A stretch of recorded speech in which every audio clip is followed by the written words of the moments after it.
দেখা, সেই ভার্সিটি লাইফের পরে আজকে প্রথম তোর সঙ্গে আমার দেখা হয়েছে। আর বলো না, কলেজ শেষ করার পরে এই কাজ নিয়ে একটু এই দোকানটা তুমি চালাও আর এই বিরিয়ানি সার্ভ করে বেড়াও। তোমার মনে আছে কলেজ লাইফে থাকতে তুমি সারা বিরিয়ানির দোকান দিয়ে এইসব কাজ করে বেড়াচ্ছ? আরে মা, কে এটা? তুই একে চিনিসটা কি? হ্যাঁ বাবা, ঘুরঘুর করতো, আমাকে বিয়ে করার প্রপোজাল দিত। আজকে যদি বাবা আমি ওকে বিয়ে করতাম তাহলে আমার অবস্থা ওর মতো হয়ে যেত। এর মতো বিরিয়ানির দোকান নিয়ে বসেছে, আবার মানুষকে বিরিয়ানি গিয়ে জনে জনে সার্ভও করে বেড়ায়। আমার ভাবতেই অবাক, আমি ওকে বিয়ে করিনি, আমার লাইফটা বেঁচে গেছে। আচ্ছা, অনেক কথা বলে ফেলেছি, এসব কথা বাদ দে, দেখ বিরিয়ানির প্যাকেটটা দে।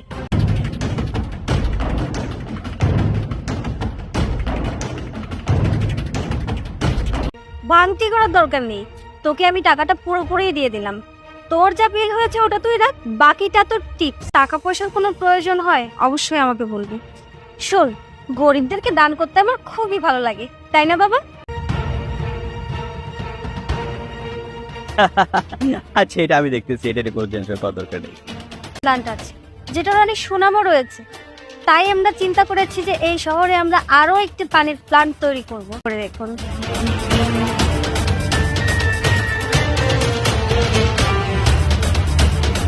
তবে আমি কোনো ফাইনাল ডিসিশন দিতে পারবো না। ফাইনাল ডিসিশনটা আমার বস দিলেন, কোম্পানির চেয়ারম্যান। অপেক্ষা করেন, একটু পরে চলে আসবে।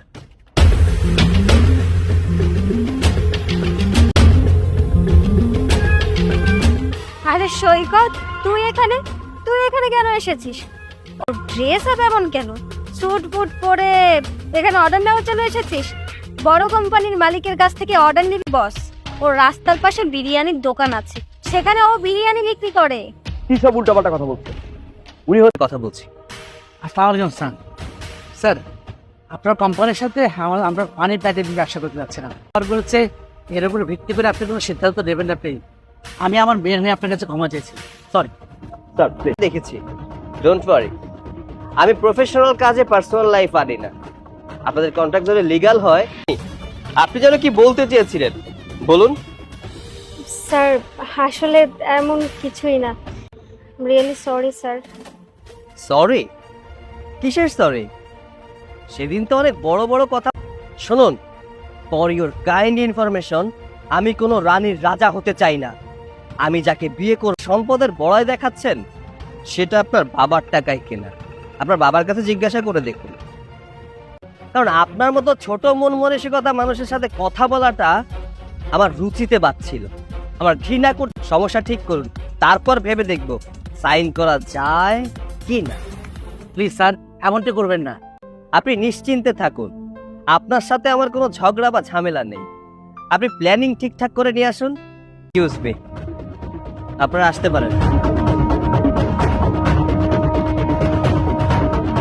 কি উল্টাপাল্টা কথা বলছিস? ও আমার আম্মা হতে যাবে কেন? ও আমার স্ত্রী।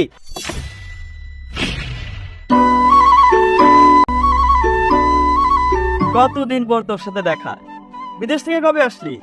আর পাশে উনি কি আন্টি? এটা তোর স্ত্রী?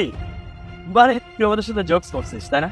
মানে এরকম বোরকা পরে সংসার যে মানে স্মার্ট সুন্দর মেয়েরা লাইন দিয়ে দাঁড়িয়ে থাকতো, সেই ছেলে কিনা আজকে এরকম বস্তির একটা খ্যাত মেয়েকে বিয়ে করে।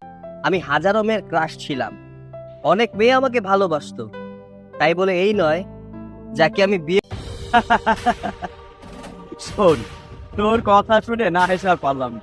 আচ্ছা, ভালো কথা। যা ছিল সেটা কলেজ লাইফে ছিল। কলেজ লাইফের কথা আমি কর্মজীবনে মনে করতে চাই না। মনে না করার কি আছে, তো সাধু সেজের কি আছে? আরে বোঝো না, সংসার যা বউ বলে কথা। গ্রামের কোন বস্তি থেকে বিয়ে করে নিয়ে আস। নাজিম, মনি, সহ্যের কিন্তু একটা সীমা আছে। এখানে দেখেছিস কি আমাদের অপমান করার জন্য? তাতে এর থেকে ভালো ব্যবহার আর আমাদের আসতেছে। শোন ভাই, বন্ধুত্ব রাখার জন্য যে স্ট্যাটাস প্রয়োজন সেটা। অনেক বলেছিস, আর না। কি শুরু করেছিস তোরা? থার্ড ক্লাস কাকে বলছিস? থার্ড কালচার হতে পারে না, এটা কোনো ইসলামিক কালচার হতে পারে না। আর একটা কথা শুনে রাখ, আমার বউ বোরখা পরে, তো তোরা আমার বউকে অপমান করেছিস। তারপরে আমার বউয়ের সামনে আমার পেছনের কথাগুলো তুলে আমাকে অপমান করার চেষ্টা করছি। হবে এতক্ষণ তোরা যাকে অপদস্থ করছিলি, অপমান করছিলি বোরখা পরা বলে, তাকে তোরা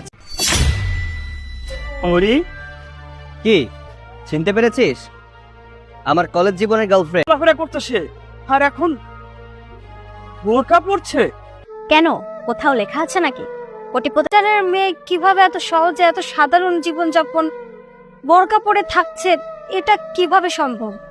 ওয়েস্টার্ন কালচার থেকে সরিয়ে ও আমাকে একটা বাঙালি বধূ হিসেবে তৈরি করেছে, আমাকে ইসলামের পথে এনেছে। আর এখন আমি অনেক ভালো আছি। এখন আমাকে আর কেউ রাস্তাঘাটে ডিস্টার্ব করে না, আর এই বোরকাই আমার বডিগার্ড হিসেবে কাজ করে। আর আমি তোরা এতটা পরিবর্তন হয়ে গেছিস, এতটা চেঞ্জ তোদের মধ্যে এসেছে, না বুঝে উল্টোপাল্টা বলে ফেলেছে। দোষটা তোদের নৈতিক শিক্ষার। ইসলামিক জ্ঞান যদি তোদের মধ্যে থাকতো তাহলে বোরকাকে কখনো সংসদে 1,000 টাকায় পাওয়া যায়, কিন্তু ওই বোরকাটা যখন একটা নারীর শরীরে ওঠে তখন সেটা কোটি টাকা দিয়েও কেনা যায় না। কারণ